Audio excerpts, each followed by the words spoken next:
Hi everyone, it's Martin again and Rexi here from the Dinosaur Experience in Watson, Louisiana.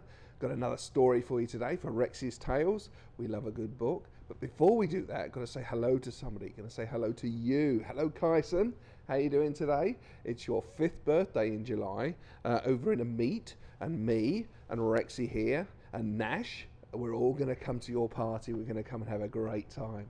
Is that good, Rexi? Oh, Rexi loves a good birthday party. We're really looking forward to meeting you, Kyson. All right, we'll see you very soon. All right, today's book is called The Bantam of the Opera, and it's written by Mary Jane Och. All right, there's today's book, and it's coming up for you right now.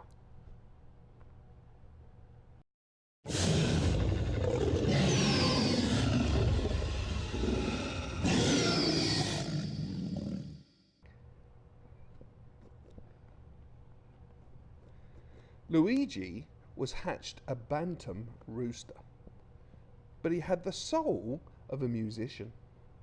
When the other young roosters began testing their voices, they all crowed cock-a-doodle-doo. But not Luigi. Cock-a-la-doodly-diddly-doo, he sang to the rising sun. Cock-a-la-cook, a-la-keek-a-la-choo, he carried on singing. Knock it off, said the head rooster. Nobody likes a show-off. But I get bored crowing the same old thing, said Luigi. Read my beak, said the head rooster. It's cock-a-doodle-doo. Got that? Luigi tried humming so he wouldn't attract attention, but that wasn't as much fun as letting loose. He tried sticking his head in a haystack to muffle the sound, but he almost smothered himself. Finally, Luigi wandered farther afield each day so he could sing without being heard.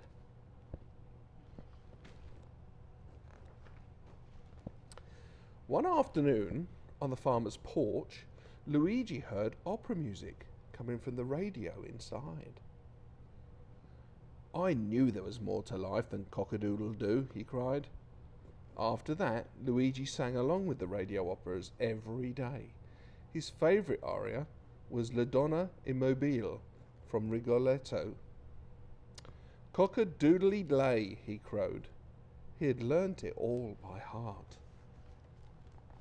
Then, one day, the radio announcer said, the Cosmopolitan Opera Company is in our city for 3 performances of Rigoletto. Luigi heard the farmer's wife say, Wilbur, I do believe I'd like to see that. What say that we go tonight? A chance to see Rigoletto, Luigi almost fainted from the excitement, and that evening he slipped into the back of the farmer's truck and went to the city. The opera was even more magnificent than Luigi had imagined. He could barely keep up from bursting into song, especially during the solos by the famous tenor Enrico Baldini. That night, the little bantam made an important decision. When the farmer drove home, Luigi was not in the back of his truck.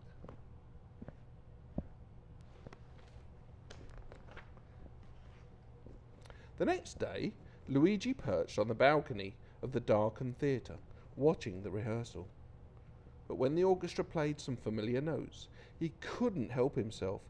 Cock-a-la-doodly-lay, cock-a-la-doodly-low, Luigi crowed, flying down to the stage.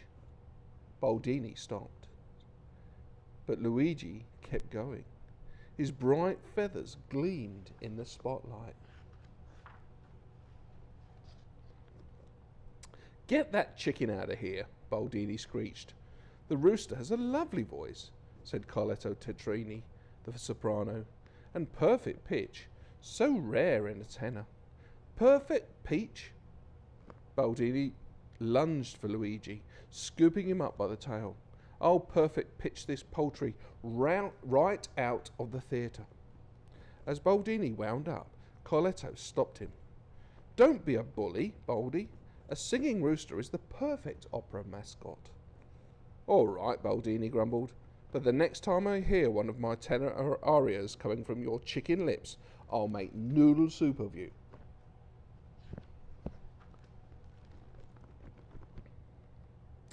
That night, poor Luigi watched the second performance of the Rigoletto, promising himself not to utter a note.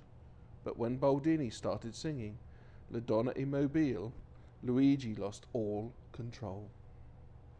People looked to see where the second tenor voice was coming from, and finally the spotlight found Luigi crowing his heart out from the great crystal chandelier. Luigi flew off to another hiding place, but Baldini had seen him. After the performance, Baldini searched for Luigi with murder in his heart and a skillet in his hand. Come out, you cowardly, conniving copycat cockerel. I'll carve you into a cacciatore. Luigi hightailed it through the backstage shadows and ducked into an open dressing room just in time to avoid being caught. Exactly what I needed, he said, looking at all the costumes. He found the perfect disguise. That night, Luigi watched from high above the stage. As much as he longed to sing, he didn't open his beak. Down below, the singers were warming up, when suddenly Baldini started to scratch. Soon he was dancing around the stage, scratching with both hands. I itch all over, he wailed. It's driving me crazy. The director squinted closely at Baldini's face. You're covered with red spots. You can't perform like that. Where's Romeo Manzotti, your understudy? Manzotti dashed onto the stage. Here I am, sir, all dressed, all warmed up, ready to become a star. Baldini went off into the wings to scratch and sulk. Not a minute too soon, said the director. Places, everyone. Suddenly, Mancotti started to scratch and scratch and scratch. You've got the spots too, said Carlotto. The curtain's going up any minute, and no one else knows the tenor part. Luigi took a deep breath and flew to centre stage. Ta-da! The soprano recognised him, in spite of his disguise. I warned you, roared Baldini, rushing back onto stage. Leave him alone, said Carlotta. He's our only hope. But he doesn't sing the words, sputtered Baldini. Lighten up, said Carlotta. Who understands the words? He's terribly short, whined Mancotti. Big deal, said Carlotta. He can sit on my shoulder.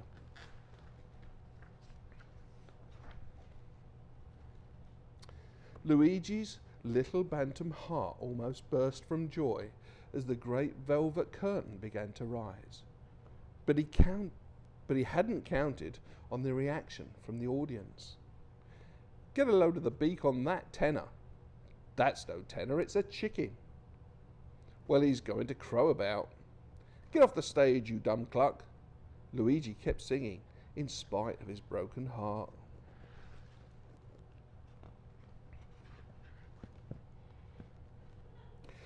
Soon his sweet voice soared above the jeers, and when he sang Cock-a-doodle-lay, a hush fell over the audience. At the end, they gave him a standing ovation. With 6 encores, which is 3 more than Baldini had ever received. Luigi went on to become the most popular tenor of the Cosmopolitan Opera Company, and to this day, Baldini and Mancotti blame Luigi for giving them the itchy red spots that kept them from singing on that fateful night. But everybody knows that you can't catch chicken pox from a real chicken.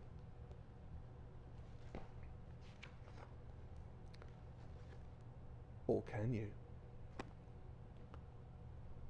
Alright. Did you enjoy that one?